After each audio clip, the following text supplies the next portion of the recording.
राम तेरी गंगा मैली, अंतरंग राज कपूर,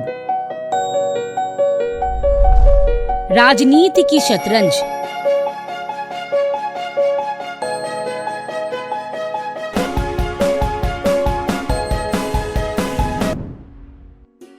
परिचय, पहचान और अंतरंगता 3 सोपान हैं किसी व्यक्ति के साथ जुड़ने के। फिल्म अभिनेता राज कपूर से हमारा परिचय कब एक एक सीढ़ी छलांग लगाकर अंतरंगता में बदल गया, अब याद नहीं।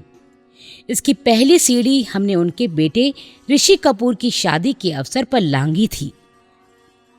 बंबई से बार बार राज भाई का फोन आया, टीपी भाई शादी पर आना ही है। इतने करीब से तभी हमने उन्हें जाना था। कौन नहीं था उस शादी में? फिल्मी दुनिया के लोगों को तो होना ही था। राजतंत्र और शासन तंत्र का भी पूरा प्रतिनिधित्व था। राज भाई और उनकी पत्नी कृष्णा भाभी एक एक व्यक्ति से व्यक्तिगत रूप से मिल रहे थे और कृष्णा भाभी की मेहमान नवाजी का तो जवाब ही नहीं था। मुझसे पूछने लगीं, आपने कुछ लिया? मैं बोली, आप परेशान नहीं होइए, मैं अभी ले लूंगी। कहने लगी, अभी मैं आपके लिए जूस भिजवाती हूँ। आधे घंटे बाद उस बड़ी भीड़ में कोई सोच भी नहीं सकता था कि वो स्वयं जूस का गिलास लेकर मेरे पास पहुंचेंगी। परिचितों, मित्रों और रिश्तेदारों के उस हुजूम को चीरते हुए ऐसी छोटी छोटी कितनी ही बातों, कितनी ही मुलाकातों ने हमें उनके बहुत करीब ला दिया। हमारे यहाँ अक्सर साहित्यकारों, संगीतज्ञों की गोष्ठियां होती रहती थीं। बाहर से भी कभी कोई संगीतकार आता तो पता नहीं कैसे हम उसके संपर्क में आ जाते, परिचय हो जाता और हमारे परिचित कलाकारों के दायरों में वो शामिल हो जाते। डागर बंधुओं से हमारा अच्छा परिचय था। एक बार पंडित सिया राम तिवारी दिल्ली आए। घर पर ही गोष्ठी का आयोजन था। हमने सोचा ध्रुपद का क्लासिकल संगीत लोगों को कहाँ रास आएगा, किंतु रात के 1 बजे तक जो समा बंधा तो कोई उठने के लिए तैयार ही नहीं था। रात के 1:30 बजे खाना टेबल पर रखा जा सका। राज भाई को हमारे इस कला प्रेम की खबर थी और शायद इसी के तहत उनका कलाकार मन ठाकुर के इतना करीब आ गया था। जब भी दिल्ली आते मिलते तो थे ही, पूछ भी लेते, टीपी भाई कोई गोष्ठी वोष्ठी नहीं है, किसी नई प्रतिभा से नहीं मिलाएंगे?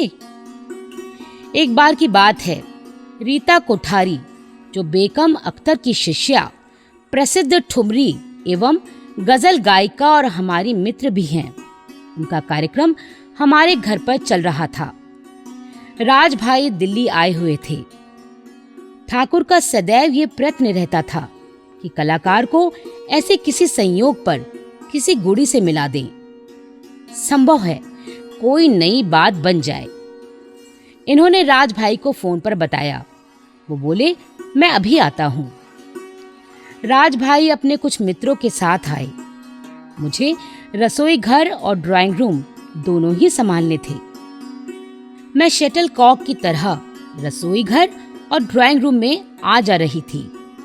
राज भाई के आने के कुछ देर बाद जब मैं वापस रसोई से बैठक में आई तो देखा वो नहीं है।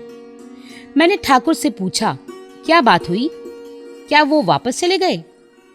ठाकुर ने कहा, अभी आ रहे हैं, बाहर गए हैं। बात आई गई हो गई। थोड़ी देर में राज भाई आ गए। संगीत की महफिल जीवंत हो उठी। लेकिन राज भाई का थोड़ी थोड़ी देर बाद बाहर जाने और भीतर आने की आंख मिचौली का सिलसिला बदस्तूर जारी रहा। आखिर मैंने आंख के इशारे से ठाकुर को बुलाकर पूछा, ये क्या राज है? राज भाई जब भी आते हैं ये बाहर भीतर का सिलसिला शुरू हो जाता है। ठाकुर का उत्तर था, कारण तो तुम हो और मुझसे पूछ रही हो। उनके कहने के ढंग में कोई उल्हाना नहीं था। वो केवल मुझे याद दिला रहे थे कि कैसे बरसों पहले बंबई में एक बार मैंने कह दिया था राज भाई के सामने कि ठाकुर शराब नहीं पीते और मैं ये नहीं चाहती कि कोई मेरा कितना भी नजदीकी क्यों ना हो मेरे घर में बैठकर शराब पिए। ऐसा नहीं था कि मैंने ठाकुर पर शराब पीने का कोई बंधन लगाया था। चाहते तो पी सकते थे, पर ठाकुर को स्वयं ही शराब पीना पसंद नहीं था।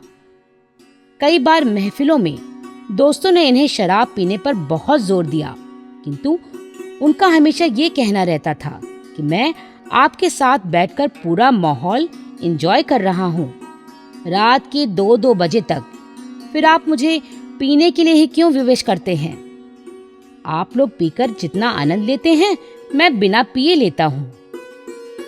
एक बार की बात है, बंबई में एक पार्टी आयकर के कमिश्नर कुरुविला जी की पदोन्नति के अवसर पर हो रही थी। वो प्रत्यक्ष कर बोर्ड के चेयरमैन बने थे। ठाकुर उनके मातहत कमिश्नर अपील थे। उन्होंने ठाकुर के मुंह के पास गिलास लगा दिया कि आज तो तुम ले ही लो, पर इन्होंने कहा सर इस बात पर आप जोर मत दीजिए, मैं लूंगा नहीं और आपको बुरा लगेगा।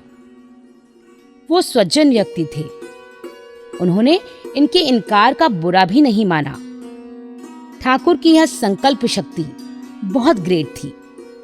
वो स्वयं शराब नहीं पीते थे, किंतु कभी किसी को पीने से मना भी नहीं करते थे।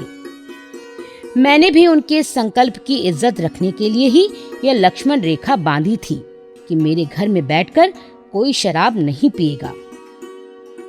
ये बात राज भाई को याद थी, इसलिए वो खुद अपनी ड्रिंक्स अपने साथ लाए थे, यहाँ तक कि अपना ही कांच का गिलास, पानी और सोडा भी। इसलिए वो बार बार बाहर जाकर अपनी गाड़ी में अपना शौक पूरा कराते थे। जब मैंने ये बात समझी तब मैंने राज भाई से कहा, आप क्यों इतनी जहमत उठा रहे हैं, ड्रिंक्स अंदर ही ले आइए।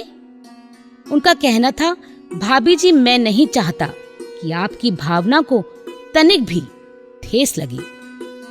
आखिर घर के अंदर बैठकर पीना इतना जरूरी भी नहीं है।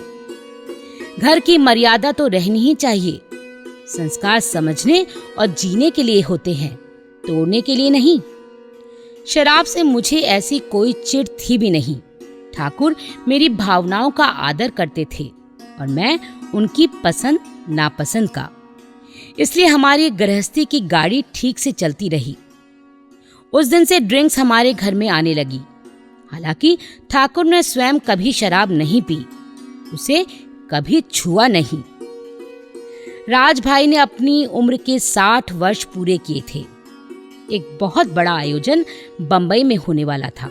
इस अवसर पर सभी पत्र पत्रिकाओं ने उन पर विशेष सामग्री छापी थी। साप्ताहिक हिंदुस्तान में भी उनके बारे में मैंने कई लेख लिखवाए थे। अंक बहुत अच्छा बन पड़ा था। राज भाई ने बंबई से फोन करके हमें भोज की सूचना दे दी थी। संबंधों को निभाना हमारा सदैव से स्वभाव रहा है। हम लोग बंबई पहुंच गए। मैं अपने साथ साप्ताहिक हिंदुस्तान की कुछ प्रतियां भी ले गई।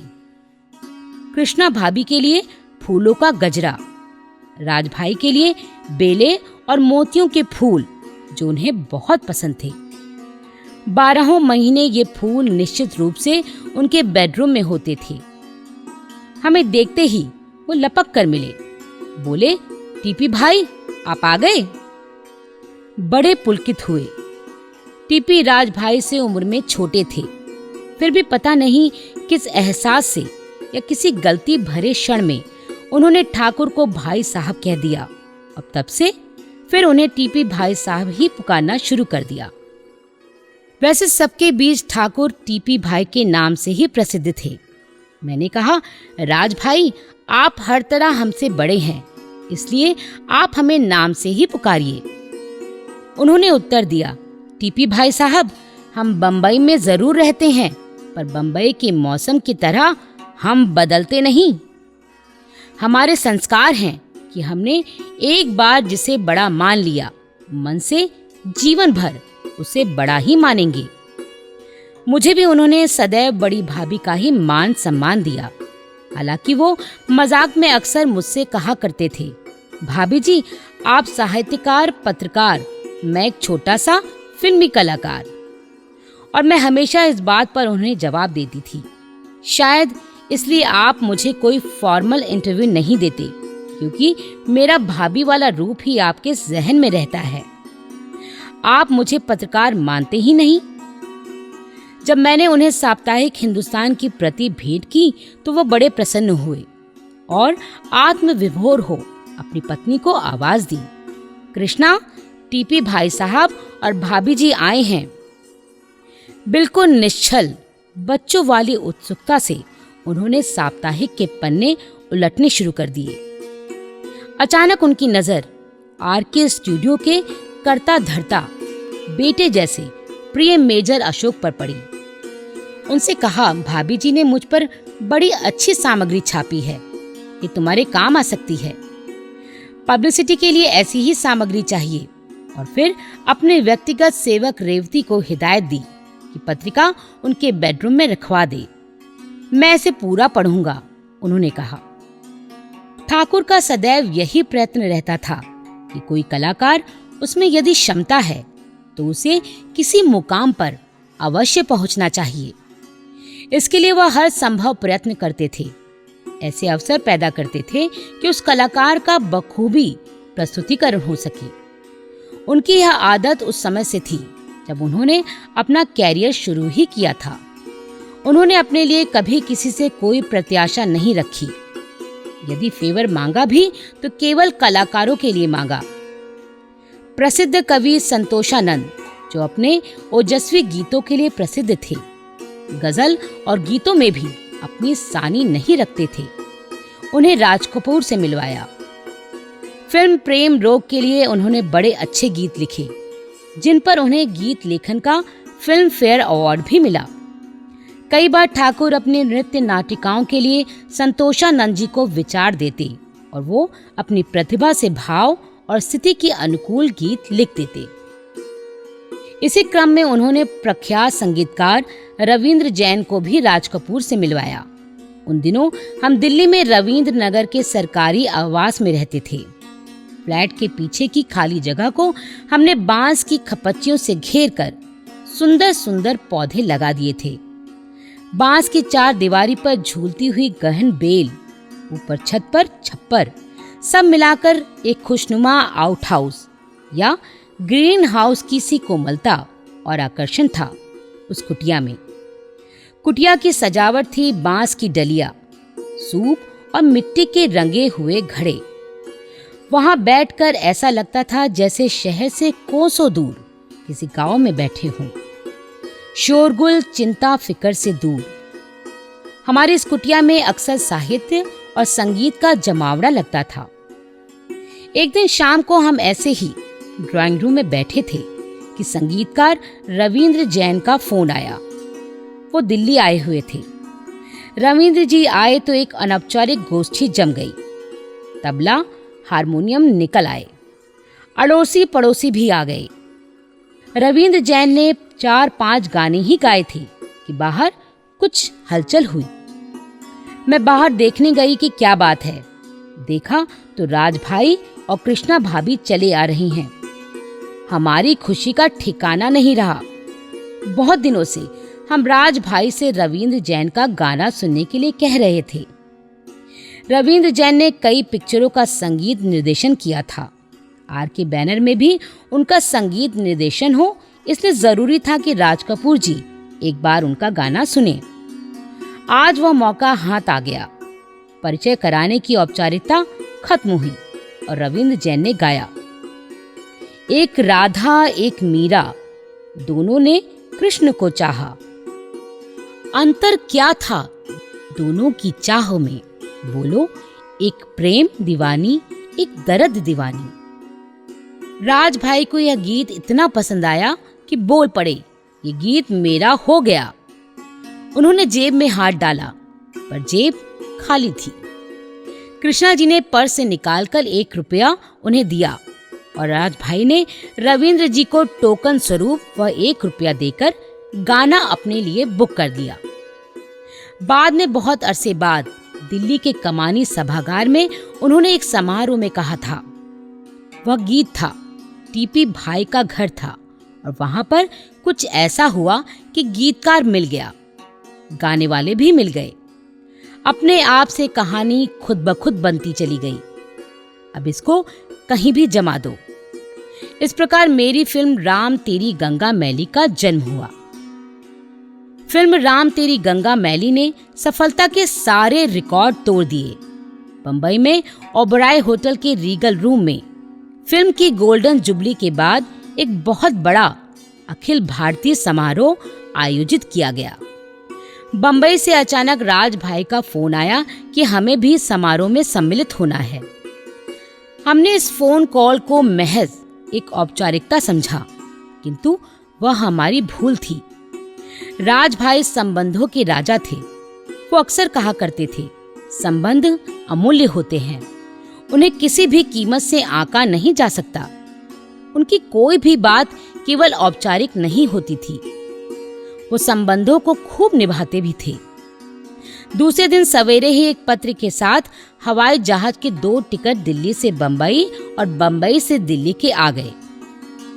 जिस दिन समारोह था हम दोपहर तक बंबई पहुंच गए। हमने फोन पर उनसे संपर्क किया। उन्होंने कहा, टीपी भाई साहब, समय से पहले ओबराय पहुंच जाना, सब कुछ संभालना है। मैंने फिर भी मात्र इसे एक औपचारिक कथन समझा और ठाकुर से कहा, अरे उन्होंने ऐसे ही कह दिया होगा। हम पहले नहीं पहुंच पाए।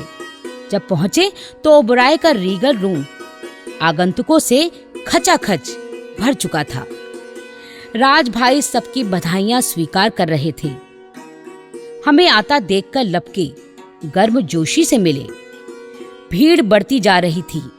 भीड़ के साथ हम भी जरा दूर हट गए और उस भीड़ का एक अंग बन गए। तभी अचानक घोषणा हुई। सब लोगों का ध्यान मंच की ओर खिंच गया। कुछ जाने पहचाने चेहरे मंच पर दिखने लगे। अचानक राज भाई की आंखें भीड़ में हमें तलाशती हुई हम पर आ टिकी और उन्होंने हमें मंच पर आने के लिए कहा। हमें नहीं मालूम था कि उस दिन राज भाई के अलावा ठाकुर को ही मंच पर बोलना था। उस खचाखच भरे हॉल में एक बड़े भाई का सम्मान देते हुए राज भाई ने ठाकुर को मंच पर प्रस्तुत कर कहा, राम तेरी गंगा मैली का जन्म कैसे हुआ, अब टीपी भाई साहब बताएंगे। फूल माला, गुलदस्तों और अभिनंदन का ये सिलसिला जो चालू हुआ तो दिल्ली, जयपुर, कलकत्ता सभी शहरों में आयोजन हुए। राज भाई ने सभी जगह हम लोगों को साथ रखा। हालांकि हम उन्हें बार बार कहते रहे कि हमारा घर तो एक निमित्त मात्र था, आप बार बार ये बात क्यों कहते हैं, किंतु वो हर बार हमें चुप कर देते और बात को दोहराने से बाज नहीं आते थे। यह उनका बड़प्पन और संस्कार थे कि सफलता की ऊंची सीढ़ी पर चढ़कर भी उनकी दृष्टि धरती को नहीं छोड़ती थी। ठाकुर कभी किसी फिल्म अभिनेता के आयकर संबंधी मामलों के अधिकारी नहीं रहे। व्यक्तिगत स्तर पर ही हमारी फिल्मी कलाकारों से मित्रता थी और रही। तब से जब पहले पहल हम कलकत्ता से बंबई पहुंचे थे और खार में जो बंबई का एक उपनगर था जहां अनेक फिल्मी सितारे रहते थे, हमारा उनसे गाहे बगाहे परिचय होता रहता था। ठाकुर का फिल्मों से संबंध और लगाव कॉलेज के दिनों से ही था, जब उन्होंने फिल्म इंडिया में लिखना शुरू किया था और कानपुर में सिने गोअर्स क्लब की स्थापना की थी। पृथ्वीराज कपूर को भी उन्होंने ही सबसे पहले कानपुर बुलाया था। ये संपर्क मित्रता और फिर पारिवारिक संबंधों में बदलते गए। ठाकुर ने अपने इन संपर्कों और संबंधों को कभी नकारा नहीं, सरेआम उन्हें स्वीकारा और कभी छिपाया नहीं। और शायद यही हमारी गलती थी। आयकर विभाग में होने के कारण इन संपर्कों के गलत अर्थ भी लगाए गए। बार बार लोगों ने हमें सलाह दी, तुम लोग अपनी इन मित्रताओं का डंका क्यों पीटते हो? और ठाकुर कभी इस सबसे डरे नहीं। हालांकि इस सब का खामियाजा हमें कई बार भुगतना पड़ा। आयकर विभाग और कस्टम विभाग के अनेक कार्यक्रमों में ठाकुर के संपर्क संबंधों के कारण ही फिल्मी हस्तियां अपने खर्चे पर आईं और शामिल हुई। उस समय किसी को हमारा कोई स्वार्थ नजर नहीं आया, किंतु जब हमारी बेटी और बेटे के विवाह के अवसर पर पारिवारिक संबंधों और लंबी मित्रता के तहत दिलीप कुमार यानी यूसुफ भाई और सायरा भाभी, राज कपूर और कृष्णा भाभी, उनका बेटा ऋषि कपूर, रणधीर कपूर, जॉनी वॉकर और दारा सिंह आदि तथा अमिताभ बच्चन और जया बच्चन जो अपनी लंबी बीमारी के बाद दिल्ली में ही थे, हरिवंश राय बच्चन और तेजी बच्चन के साथ आए, तब एक बड़ा हल्ला मच गया। इंडिया टुडे ने लिखा कि पिछले हफ्ते दिल्ली में 2 शादियां हुई, एक जाने माने औद्योगिक मोदी घराने में और एक आयकर कमिश्नर टीपी झुनझुनवाला के घर, किंतु सारा फिल्मी ग्लैमर तो झुनझुनवाला के घर पर ही जमा था। ये सही था कि अमिताभ बच्चन अपने कैरियर के शीर्ष पर थे, पर बच्चन परिवार से हमारा साहित्यिक परिप्रेक्ष्य में भी नाता था। उनके सभी पारिवारिक उत्सवों में हम लोग भी शामिल होते रहते थे। मैं साप्ताहिक हिंदुस्तान की संपादक थी, एक लंबे अरसे से साहित्य और पत्रकारिता से जुड़ी हुई थी। सभी प्रख्यात साहित्यकारों, संगीतज्ञों, कवियों, कहानीकारों, लेखकों और पत्रकारों तथा राजनीतिक हस्तियों से परिचय और अधिकांश से मित्रता के संबंध थे। वो सभी प्रेम और स्नेह के कारण विवाह में सम्मिलित हुए थे, हमारी बेटी को आशीर्वाद देने। जाहिर था कुछ कुटिल बुद्धि वालों को ईर्ष्या होती, और हुई। मजे की बात ये थी कि स्वयं उन लोगों ने अपने स्वार्थ के लिए अनेक बार ठाकुर से कहकर इन्हीं लोगों को अपने यहाँ विशेष अवसरों पर बुलवाया था। ऐसे लोग अंदर और बाहर सभी जगह थे, जो हमारी लोकप्रियता को लेकर अपने मन में वैमनस्य को सींच रहे थे। ऐसी ऐसी बातें कही गईं जिन्हें सुनकर कोई भी हंस सकता था, जिन बातों का कोई सिर पैर नहीं था। यहाँ तक कहा गया कि फिल्म कलाकारों को पेमेंट करके बुलाया गया है।